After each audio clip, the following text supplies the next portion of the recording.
Well, all right, guys, here it is, the world's nicest toilet, as I'm calling it in this video.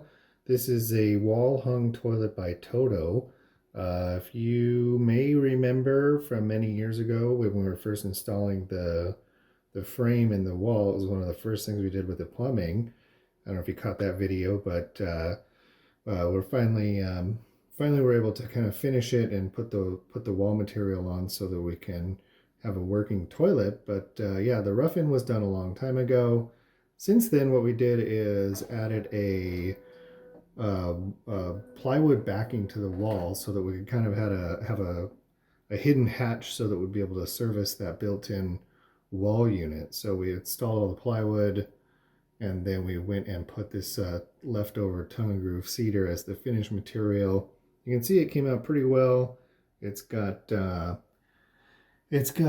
some small seams that you can see where the cedar grooves meet. There's that horizontal line there. We're going to put a shelf there, so we'll kind of hide that.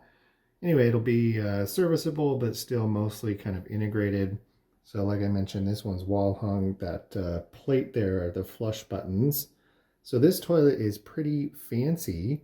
It has a lot of features. It's just kind of always anticipating what you're going to need. For example, I'm kind of hiding back here around the corner right now, but if I get close to it, it's going to be like, oh, hello, can I help you? And in case you're wanting to do something that might involve, well, whatever the reason, you may have saw it was misting the toilet bowl there just to kind of help things go smooth, if you know what I mean. Anyway, it is configurable, so it flips up that lid. Apparently you can program it to where it would flip up both lids when it first says hi to you, if that's the way you would want it. It also has this cool remote with these buttons. So it's a washlet lid there. It says, you can see Toto washlet.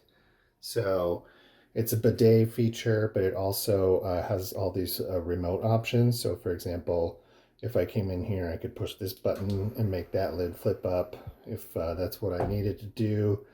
It's got these flush buttons here. So let's say you're, taking care of some business and you want to give yourself a little courtesy flush. You can just go ahead and hit either the big flush or the little flush button, and it's just going to do that for you. So that's pretty nice. All these buttons on the front here are the washlet features. Obviously, I can't demonstrate that. But otherwise, it's got a heated seat, and it's really full feature. So we're digging it so far. I guess that's about it. The only thing I suppose we would want to be different with this one, you can see this lid here is, I don't know why they did it this way, but it kind of runs into the flush button. So maybe they didn't design it assuming it was going to be that tall or that long. But when it opens, it kind of runs into it. There's no way to change that. It's just the way the rough-in unit is built. Seems like they could have done that a little bit better.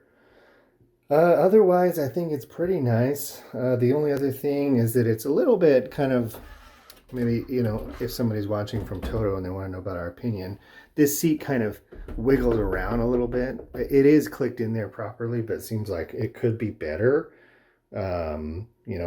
Kind of sit down and you want to get comfortable. You don't want to feel like it's sliding around underneath you. But anyway, it's a pretty nice toilet, about as nice as they come. And this was kind of how we integrated it into the wall with the built-in. So yeah, water closet's just about done. As you can see, we still got to plaster the walls, but otherwise we're getting close. So that's it for this one. We'll see you next time.